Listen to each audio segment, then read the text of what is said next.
Всем привет! Рады приветствовать вас в нашей экспериментальной новой рубрике Якутского Сахаинформационного агентства, который в пилотном выпуске носит название Давайте попробуем. Давайте попробуем. Ведущие корреспонденты есть я, Мария Архипова И Николай Борисов. Сегодня мы будем разбирать полуфабрикаты с рисом. Рисовая продукция. Плов, рис, каши и мясо лося с рисом и овощами. Плов узбекский стоил 172 рубля 50 копеек. Каша рисовая стоила 110 рублей 30 копеек. И наш, скажем, республиканский продукт в фольге, вес у него 300 грамм. И состав у них довольно похожий. Это мясо, рис, овощи и специи. Ну да, никаких каких-то там продуктов вроде как не обозначено. Когда ты в последний раз пробовала лося? Лося, к сожалению, я не пробовала даже, я не помню, я пробовала кабана. Как тебе кабан? Он похож на тушенку говяжью. Кстати, лосей у нас в Якутии довольно-таки много. По данным Министерства экологии, это есть и опознавательные. В 2019 году их было 104 тысячи, а уже в 2020 году их было 120 тысяч. Ну, с большим перевесом. То есть количество лосей в республике увеличивается, и, наверное, это позволяет производить из них продукцию. Да, и тем более из одного лося это очень много продукции. 201 среднестатистический лось весит около 230 килограммов. Тут в нашей продукции это всего лишь 300 грамм, то есть... Но это и не все лось. Да, и не все лось, то есть один лось позволяет... Давай здесь математику не будем изображать. Да, сделать очень много таких компактных продуктов. Один из самых ответственных моментов, давайте начнем открывать продукты. Первый наш продукт, он открывается легко и просто, с помощью ручки специальной, и открывашка нам не нужна. Мы видим очень вкусный вид, ну, довольно вкусный вид суховато плова. Немножко. Подогреем, посмотрим. Угу. Продолжаем открывать. Не нашлось ножа якутского, зато есть профессиональная открывашка, скажем так. Открывается при помощи инструмента, естественно, довольно-таки легко. Делается на весу, чтобы не портить стол. Ага. И, блин, вот этот момент меня постоянно бесит. В наше время нужно, чтобы любые продукты открывались, и старые консервы иногда вызывают какие-то сложности. Ну да, массовая доля жира, скажем так, здесь побольше, да? Риса совершенно не видно. То есть это какой-то такой определенный сгусток непонятной субстанции, да? Ну, зато стоит 110 рублей. И вот. И последний Давай. наш продукт, позвольте открою его я, потому что тут уже дело в простоте действий. Мы открыли одним движением руки чуть-чуть и видим тут белый рис, довольно аппетитный, горошек, овощи. Ну, и, давай соответственно, мясо лося. Да, покажем это все сюда. Очень большие куски, сразу видно овощей. И, наверное, раскладем по тарелкам и посмотрим, как это выглядит на самом деле. Также в итоге мы сделаем короткий отпрос среди наших коллег, вывалим продукты, они оценят качество рисовой еды, что им больше понравится, то и больше понравится. Однако мы не будем говорить, какие продукты это являются, все выберет наши вкусовые сосочки, можно так сказать, и определят нашего фаворита сегодняшнего теста. Давайте сейчас поговорим об ароматах наших продуктов. Пахнет овощами. В нашем первом варианте пахнет овощами. Тут уже больше работают специи, такие яркие, вкусные на запах, а тут уже, ну, запаха совершенно-то и нет, получается. Да, но его нужно греть, наверное. Ага, ну, зависит ли это на вкус? Попробуем наложить и подогреть.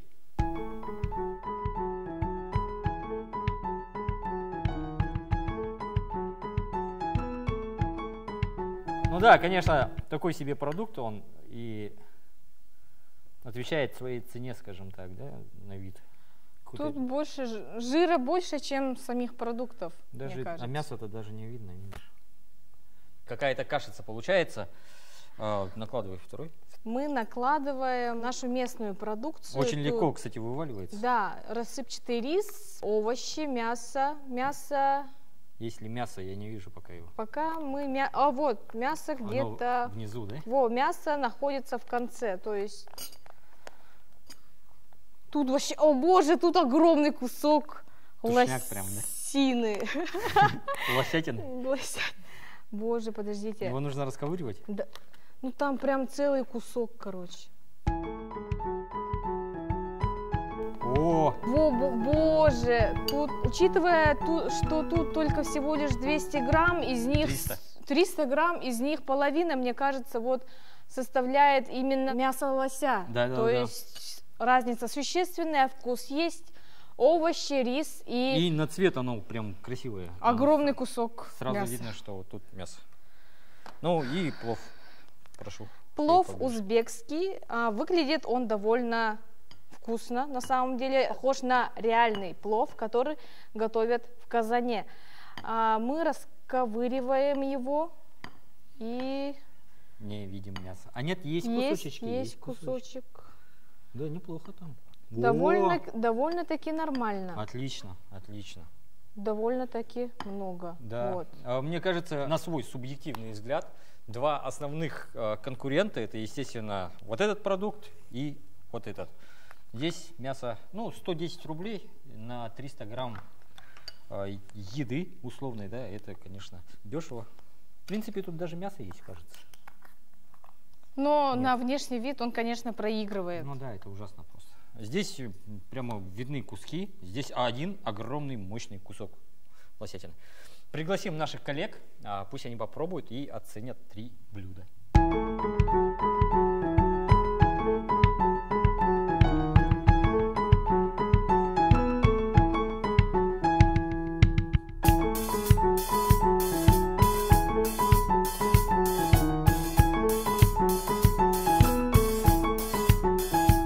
Если оценивать внешний вид, то здесь однозначно вот это, второй номер, он выглядит лучше всего. Здесь как бы и на вид и рис такой, скажем так, неразваренный, аккуратный, и видно, что большие куски мяса.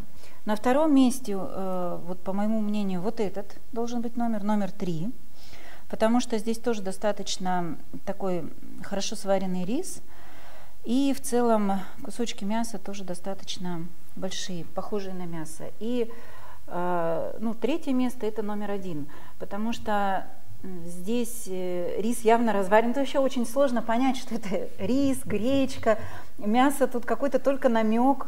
Вообще непонятно, есть оно или нет, есть ли что-то еще. Но судя вот по коричневым кусочкам, там еще морковка или какой-то овощ.